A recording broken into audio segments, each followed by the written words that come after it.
그리스도인들이 즉시 예루살렘을 떠나서 베레아 남동 쪽에 있는 산으로 피신했어요. 그래서 그들이 살게 되었다는 기록이 있습니다. 저희도 산으로 피해야 됩니다. 산으로. 우리 삶 속에 그렇게 잊지 말아야 될 것, 서지 말아야 될 것들이 들어서 있는 걸 보면요, 그 즉시 하나님 앞에 나와야 되는 거예요. 그 즉시. 이것이 13절에서 말씀하고 있는 끝까지 견디는 삶이라는 겁니다. 문제가 생겼을 때, 어려움이 생겼을 때 세상으로 도망치고 사람한테 달려가는 것이 아니라 그 문제를 붙들고 하나님께 피하는 것, 그것이 이 마지막 때에 성도들이 믿음을 지키고 견디는 삶이라는 거예요.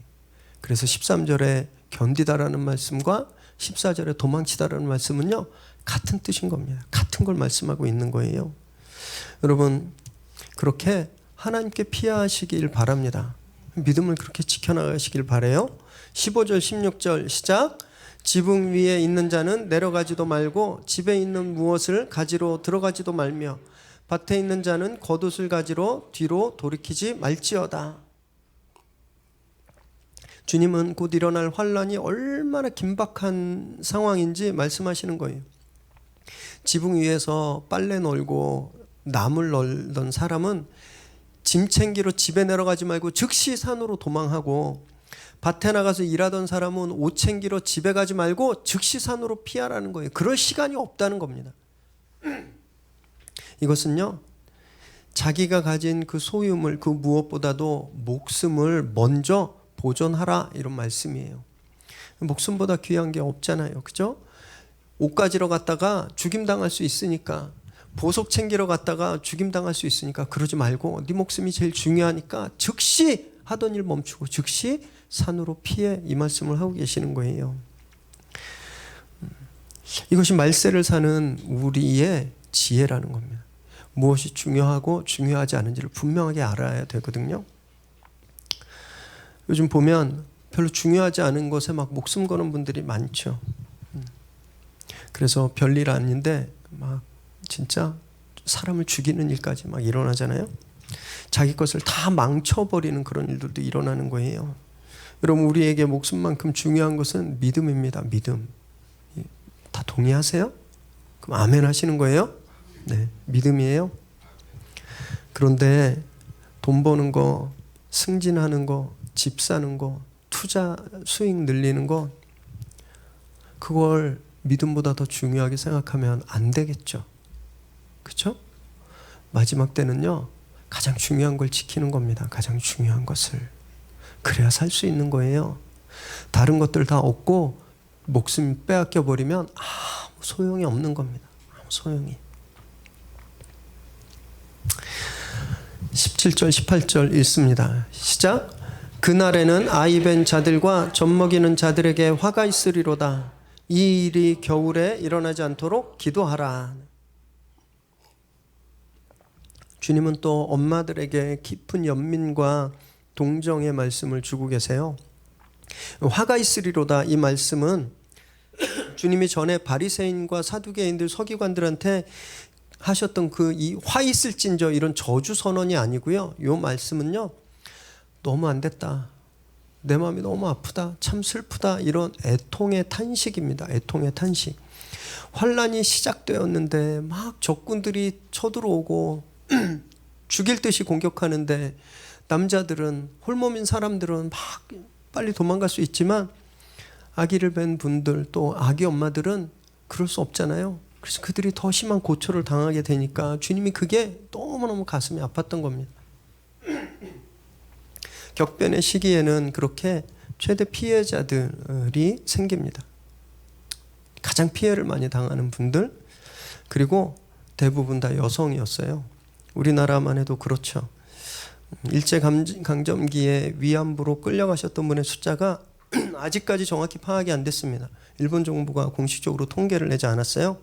그래서 추측이 있고 어떤 글을 보고 하는데, 그 중에 그래도 가장 신빙성 있는 문서가 일본 자민당 국회의원이었던 아라후네 세이주로라는 분이 1975년도에 그 발표한 1975 성명이라는 문서가 있어요. 거기에 그때는 아마 이 자민당이 좀 괜찮았었나 봐요. 근데 이 아라훈의 국회의원이 그때 뭐라고 썼냐면 조선 여인들 14만 5천 명 정도가 죽었다 이렇게 써 있습니다. 어마어마한 숫자죠. 우리 할머니가 정말 꽃다운 나이에 14만 명 넘게 가서 그런 일을 당하고 죽임 당했다라는 거예요. 그분들 중에 다행히 살아나셔서 이 한국에 오셔서 우리나라 정부에 공식적으로 피해 등록을 하신 분들이 총 239명이었습니다. 239명. 2019년 5월 2달 전이죠. 석 달 전. 몇 분이 생존해 계시는지 아세요? 21분. 21분만 생존해 계세요. 그리고 더 빨리 돌아가고 계세요. 연세가 너무 많으셔가지고.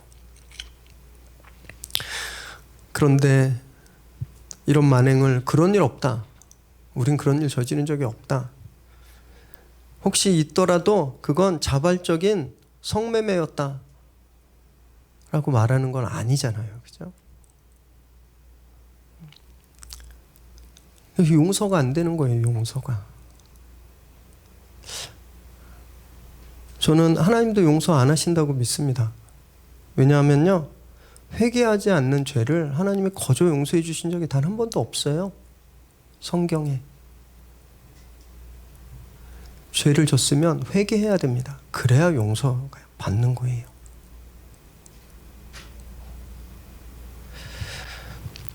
그래서 지난 일이니까 그냥 잊고 잘해보자 이렇게 얘기하는 거. 경제 나빠지니까 우리가 양보하자 이렇게 얘기하는 건 정확히 하나님 말씀과 반대되는 말이에요. 그렇게 말할 수 있어요. 세상은 그렇게 말할 수 있거든요.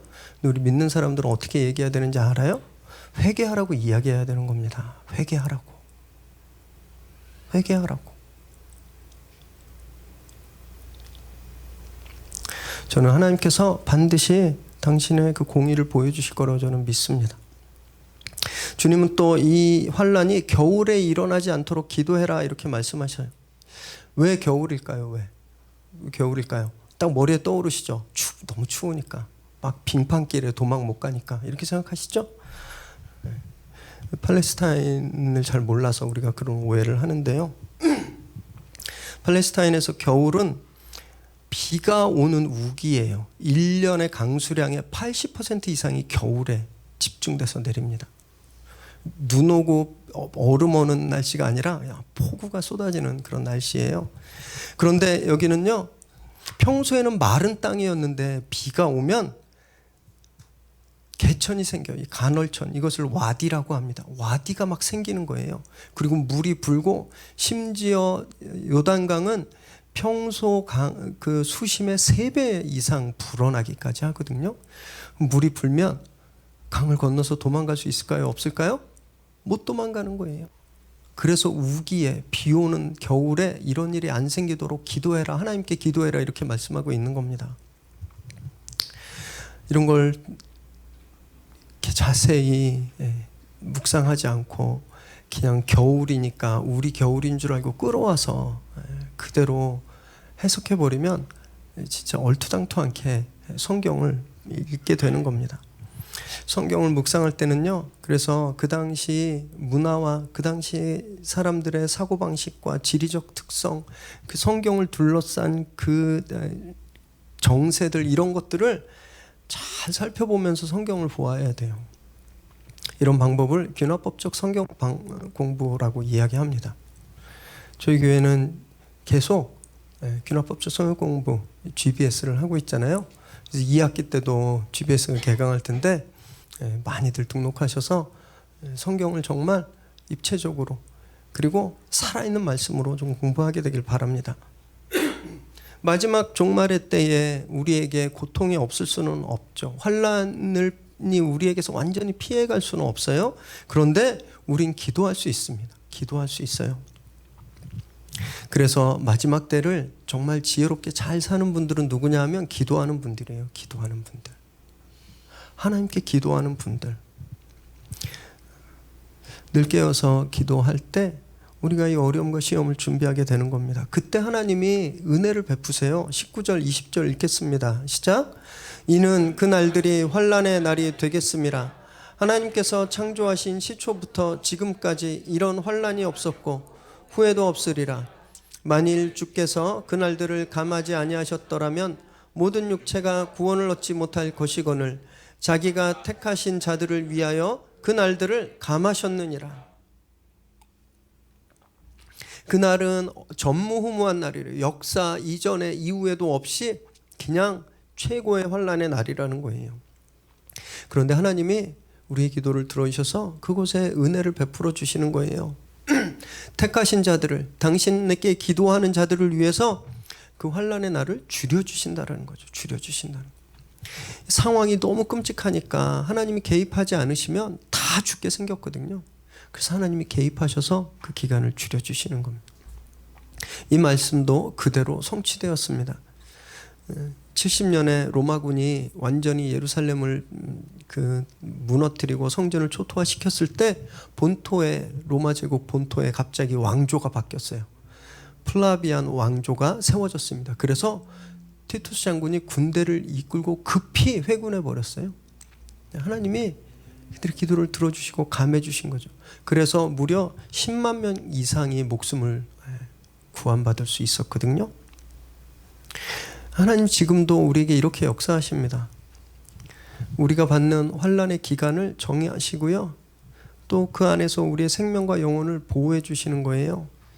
우리는 우리가 당하는 고통이 영원할 거라고 생각해요. 끝이 없을 거라고 생각해요. 그냥 죽을 때까지 이러다가 그냥 끝나나 보다 이렇게 생각하는데 그러지 않다라는 거예요. 하나님은 우리의 그 아픔의 기간을 줄여주신다라는 겁니다. 그래서 환난 가운데 계실 땐 하나님의 그 자비하심을, 그 긍휼하심을 믿으셔야 돼요. 하나님이 내 기도에 응답하셔서 이 시간을 단축시켜 주시겠구나. 하나님이 이 시간을 짧게 해주시겠구나. 이것을 빨리 끝내주시겠구나. 이것을 믿으셔야 하는 겁니다. 하나님 그렇게 해주실 거예요. 21절 22절 읽습니다. 시작. 그때 어떤 사람이 너희에게 말하되 보라 그리스도가 여기 있다 보라 저기 있다 하여도 믿지 말라. 거짓 그리스도들과 거짓 선지자들이 일어나서 이적과 기사를 행하여 할 수만 있으면 택하신 자들을 미혹하려 하리라. 주님은 다시 한번 이런 환난의 때, 이런 혼란한 때에 믿음의 사람들이 가져야 될 마음의 자세에 대해서 말씀하시는데 가짜를 조심하고 미혹당하지 마라 이렇게 경고하는 겁니다. 너무 힘드니까, 그냥 환난이 너무 힘드니까 견딜 수 없으니까 주님 빨리 오셨으면 좋겠는데 빨리 오셨으면 좋겠는데 하는데 저기 보니까 주님 비슷한 사람들이 나다 이러니까 홀딱 넘어가 버리는 거예요. 그러지 말라고 말씀하시는 겁니다. 요세푸스가 쓴 유대 전쟁사라는 책이 있어요. 거기에 이런 비극이 기록되어 있는데 예루살렘 멸망 당시에 6천 명의 아이들과 엄마들, 부녀자들과 아이들 해서 한 6천 명이 한꺼번에 성전의 회랑에서 로마 군대에게 화형당한 적이 있었습니다. 6천 명이 한꺼번에 죽었어요. 왜 이렇게 큰 집단 희생자가 생겨났는가? 한 거짓 선지자가 사람들 앞에 뭐라고 이야기했냐면 지금 빨리 성전뜰에 올라가자. 그래서 거기에서 구원의 표를 받으면 살 수 있다. 이렇게 선동했습니다. 예수님은 뭐라고 경고하셨어요? 예루살렘이 아니라 어디로 도망가라 그러셨어요? 산으로. 근데 이 거짓 선지자가 성전으로 들어가서 구원의 표를 받으면 살 수 있다 그랬어요. 그래서 그 말에 막 사람들이 몰려갔는데 그래서 다 한꺼번에 죽임을 당하게 되었습니다. 거짓말을 믿으면요 끝은 죽음밖에 없습니다. 그래서 거짓말에 속지 마셔야 돼요. 주님이 분명히 말씀하셨어요. 예수가 그리스도가 여기에 있다, 그리스도가 저기에 있다, 이거 믿지 말라고 했습니다. 믿지 말라고. 왜 그런지 아세요? 주님이 지금은 육신으로 입고 오셔서 장소와 시간에 제한을 받으십니다. 주님이 여기에 계실 때는 저기에 계실 수 없는 거예요. 그런데 파루시아 다시 오실 때, 재림하실 때는요 육체의 모습으로 오시는 게 아니에요. 시간과 공간의 제약을 받지 않으시는 겁니다. 전 우주적으로 오시는 거예요. 그래서 여기 있다 저기 있다라고 말할 수가 없는 존재로 오신다라는 거예요. 그렇기 때문에 이런 거짓말을 절대 믿지 마라 말씀하시는 겁니다. 그래서 어디 가면 예수님 믿다 절대 믿지 마세요.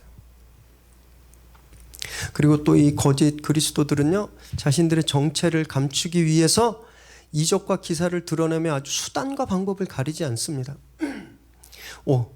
가짜들도 기적을 베푸나? 기적 베풉니다. 사탄이 그들을 이용해서 초자연적인 현상들을 일으켜요.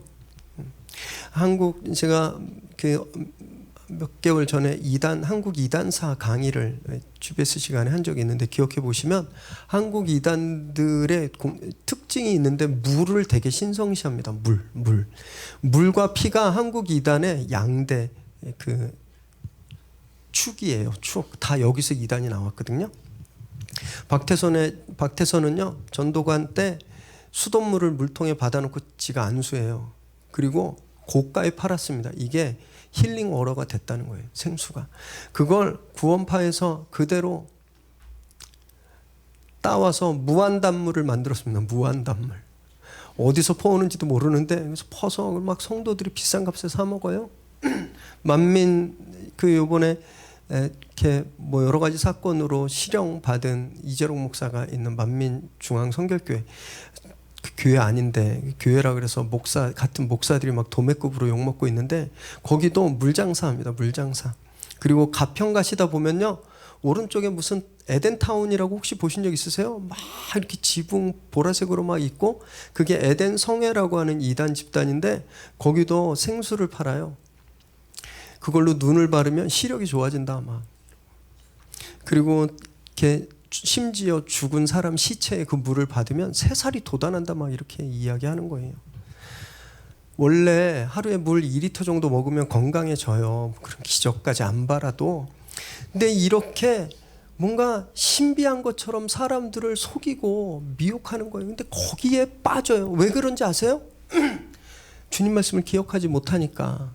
그리고 뭔가 너무 힘드니까 눈앞에 보이는 지푸라기라도 빨리 잡아야 된다고 생각하니까 가짜가 툭 던지면 확 잡아버리는 거예요. 여러분, 거짓에 현혹되면 같이 망하는 겁니다. 같이 망하는 거예요. 눈에 보이는 것이 아니라 말씀을 집중하셔야 돼요. 그래서 23절에 주님이 이렇게 말씀하시는 거예요. 23절 시작. 너희는 삼가라. 내가 모든 일을 너희에게 미리 말하였노라. 삼가라고 말씀하세요. 이거 뭐냐면요, 주의를 기울여서 계속 지켜보라는 거예요. 살아가는 내내 계속 주의하라는 말씀이거든요. 주님께서 미리 말씀하셨으니까, 다 말씀하셨으니까 말씀 붙들고 가짜에 넘어가지 않도록 계속 주의하고 경계해라, 이런 말씀을 하고 계시는 거예요. 4절에 보면, 4절 한번 띄워주세요. 보면 제자들이 이 모든 일이 이렇게 질문하잖아요. 그 모든 일에 대해서 주님이 다 말씀하셨다, 이렇게 선언하고 계시는 겁니다. 성경에 다 말씀하셨다라는 거예요. 성경에 없는 얘기는 그러면 뭐예요? 다 가짜예요. 그래서 무슨 베리칩 심으면 짐승의 표다, 다 가짜예요. 휴거가 되면 사람들이 올라가고 여기 남아있는 사람들은 고난을 당하고 뭐 유엔이 적그리스도가 되고 뭐 일루미나티와 함께해서 막 이런 말도 안 되는 음모론적 이야기들은 전혀 예수님의 말씀이 아니에요. 주님 그거에 대해서 단 한마디도 하지 않으세요. 주님이 하신 것은 딱 2개입니다. 마음을 지키고 말씀을 지키는 거. 큐티책 9권 남았는데 마음을 지키셔야 되잖아요. 지난주에 빈손으로 가신 분들 오늘 꼭 하나씩 다 가져가시기 바랍니다. 말씀을 가까이 할 때, 말씀을 묵상할 때 마음을 지킬 수 있는 거예요. 믿음 생활은 언제일까, 어디일까, 무슨 일이 일어날까, 이거에 관심 갖는 게 아니라요, 말씀 보고 말씀에 순종하는 것이 이 마지막 때의 우리의 믿음 생활의 모범이라는 겁니다. 날마다 말씀 묵상하시고 말씀에 순종하시기 바랍니다. 그래서 이 마지막 때를 정말 흔들림 없이 잘 사시기를 주님의 이름으로 축원합니다. 24, 25절 읽습니다. 시작. 그때 그 환난 후 해가 어두워지며 달이 빛을 내지 아니하며 별들이 하늘에서 떨어지며 하늘에 있는 권능들이 흔들리라. 주님은 여기에서 배경을 더 멀리 옮기셨어요. 좀 전까지는 예루살렘의 멸망과 또 앞으로 올 그 재난에 대해서 교차적으로 말씀하셨지만 여기서부터는 이제 진짜 파루시아, 그 주님의 재림, 그 궁극적인 미래, 거기서 일어날 일들을 말씀하시는 거예요. 그때는 우주가 다 흔들려 버리는 거예요. 빛을 잃고 별들이 떨어진다라고 말씀하세요. 근데 이 말씀은 원래는 이사야서에서 바벨론에 대한 심판의 말씀이었거든요. 이사야 13장 10절 시작.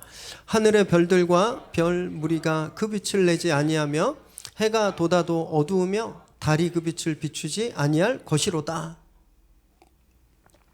이스라엘을 괴롭힌 바벨론, 지금 태양같이 빛나는 고대 근동을 다스리는 바벨론 제국이 별들이 떨어지는 것처럼 다 무너져 내릴 거다라고 말씀하시는 거예요. 여러분, 그러면 이스라엘에겐 그날이 어떤 날이에요? 그날이 빛의 날인 거예요. 그래서 이사야 60장 19절에 이렇게 예언합니다. 시작. 다시는 낮에 해가 내 빛이 되지 아니하며 달도 내게 빛을 비추지 않을 것이요 오직 여호와가 내게 영원한 빛이 되며 내 하나님이 내 영광이 되리니. 그런 헛된 빛들, 세상의 빛이 다 무너지면 하나님께서 네 빛이 되시겠다라고 말씀하시는 겁니다. 그래서 이 우주의 질서가 무너지는 것은요, 하나님이 주인 되심을 나타내는 사건이라는 거예요. 창조 때 하나님께서 암흑과 혼돈 속에서 세상을 창조하셨잖아요. 카오스 속에서 코스모스를 만들어내셨어요. 그처럼 이 세상의 모든 빛과 권능이 무너져서 카오스 상태가 되면 그때 궁극적으로 당신의 나라, 그 영광의 나라가 오게 된다라는 걸 말씀하시는 겁니다. 주님이 영광으로 오신다고 말씀하세요. 26절 27절 있습니다. 시작. 그때 인자가 구름을 타고 큰 권능과 영광으로 오는 것을 사람들이 보리라. 또 그때 그가 천사들을 보내어 자기가 택하신 자들을 땅끝으로부터 하늘끝까지 사방에서 모으리라. 온 우주가 혼돈으로 돌아간 때 당신이 권능과 영광으로 오시는 것을 사람들이 다 보게 될 것이다 그랬습니다.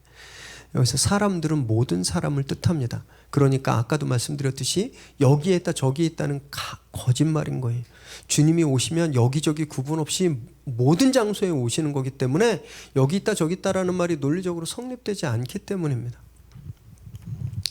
그런데 이 말씀은 트럼프가 자주 사용하는 단어가 있어요. tremendous라는 단어가 있거든요. 어마어마한 이런 뜻인데 진짜 tremendous paradox예요. 어마어마한 역설입니다. 어마어마한 역설. 지금까지 주님은요, 당신이 죽는다고만 말씀하셨어요. 내가 이제 잡혀가고 매맞고 침뱉음 당하고 조롱당하고 십자가에서 죽는다. 그리고 실제 이제 주님은 정치범으로 민족 반역자로 유대인들에게 로마인들에게 달려 죽게 되시잖아요. 죽음을 앞두고 있는 분이 내가 다시 올 때 구름 타고 오겠다 말씀하시는 겁니다. 구름 타고. 여러분, 이 구름은 하나님의 임재와 영광을 뜻하는데 그걸 타고 오신다라는 말은 이제 하나님의 임재가 성전에 계시는 것이 아니라 당신 안에 있다라는 것을 말씀하세요. 당신이 다시 올 땐 신적인 권능으로 임하겠다라고 말씀하시는 거예요. 이것이 역설입니다. 그래서 신앙은 패러독스예요. 죽는데, 비참하게 되는데, 그냥 끝장나는데, 세상의 눈으로 볼 땐 완전 실패인데 그 결과는요, 엄청난 결과가 있는 거 예수님이 직접 보여주셨잖아요. 그리고 궁극적으로 역사가 끝나는 날 우리에게 보여주실 겁니다. 그때 온 세상에 택함받은 사람들이 주님 앞으로 다 모이게 된다 그랬습니다. 단 한 명도 빠짐없이, 하늘 끝에서 땅 끝까지 단 한 명도 남김없이 다 주님 앞에 모인다는 거예요. 당신이 그때 구원의 초점이 되세요. 그 초점을 향해서 모두 다 모이는 거죠. 우린 신앙을 지키기가 참 이 세상에서 너무 어렵죠. 혼자 떨어져서 신앙생활 하는 것 같으시잖아요.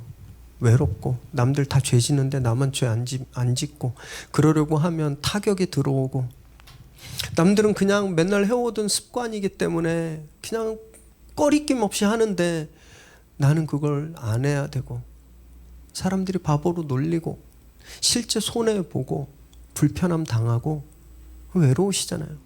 나 혼자 이렇게 총 맞는구나.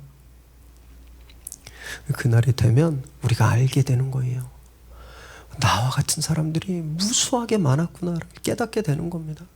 나처럼 그 삶의 자리에서 견디면서 하나님께 피하고 믿음을 지켰던 사람들이 이렇게 많구나라는 것을 우리가 깨닫게 된다라는 거예요. 여러분, 이것이 얼마나 우리에게 큰 기쁨이 되겠습니까? 주님은 파루시아를 말씀하시면서 천년왕국, 새 예루살렘, 예루살렘 성전의 재건, 이스라엘 국가의 회복, 아마겟돈, 예수님이 99년에 오시는지 2020년에 오시는지 이거에 대해서 전혀 말씀하지 않으세요. 주님은 오직 여기에서 당신이 권능으로 다시 오실 것, 그리고 당신의 선택한 백성들이 다 모이게 된다라는 약속, 이것만 주셨습니다. 이것만. 저희는 이것만 붙들면 돼요. 이것만. 미래에 대한 예고는요, 언제 오실까, 어디로 오실까, 시간 계산하고 장소 계산하는 거 아니고 실제 그런 분들 계세요. 다니엘서에 보면은 아까 우리가 묵상했던 다니엘서 예언서의 그 뒤에 보면 1300일에 관한 어떤 그런 내용도 나오거든요. 그래서 사람들이 막 그걸 계산해요. 뭐 이스라엘 회복부터 뭐 1300일 후에 뭐 7년 후에 막 이래서 언제 오신다 막 이런 그런 시간에 말씀 봐야죠. 말씀. 주님이 안 하신 말씀은 관심 갖지 마십시오. 또는 일어날 사건들에서 겁내실 필요도 없어요. 이런 일이 있으면 어떡하지? 막 라면 사서 지하에 쟁겨놓고 생수 사놓고 그러실 필요가 없습니다. 주님이 우리에게 주신 약속이 있잖아요. 우린 그날 멸망당하지 않습니다. 우린 그날 주님 앞에 다 모이게 되는 거예요. 여러분, 설레임으로 기다려야죠. 오래 떨어져 있었던 연인이 이제 만나게 될 때 얼마나 가슴이 두근두근 거리겠어요.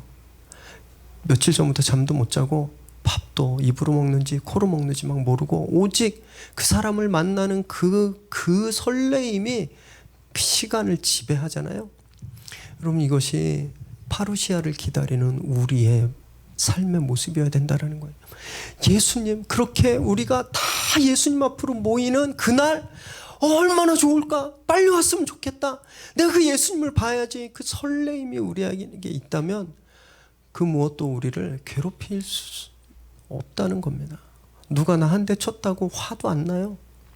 밥 몇 끼 굶었다고 전혀. 내가 좀 하던 프로젝트가 어그러졌어도 그게 나한테 전혀 영향을 미치지 못하는 거예요. 내 마음이, 주님을 향한 그 마음이 너무 크니까. 다시 오실 주님을 기대하시기 바랍니다. 여러분, 우리는요, 이 마지막 때에 돈 조금 없다고, 일 잘 안 풀린다고 그것 때문에 울고 짜고 그러면서 살아야 되는 사람들이 아니라 이제 곧 오실 주님을 기대하고 설레임으로 살아야 되는 사람들이에요. 이미 주님이 말씀으로 우리에게 다 주셨습니다. 그 주신 말씀을 날마다 묵상하시기 바라요. 그걸 믿고 기다리시기만 하면 되는 거예요. 사랑하는 연인을 기다리듯 다시 오실 주님을 향한 설레임이 우리 안에 회복되기를 주님의 이름으로 축원합니다. 기도하겠습니다.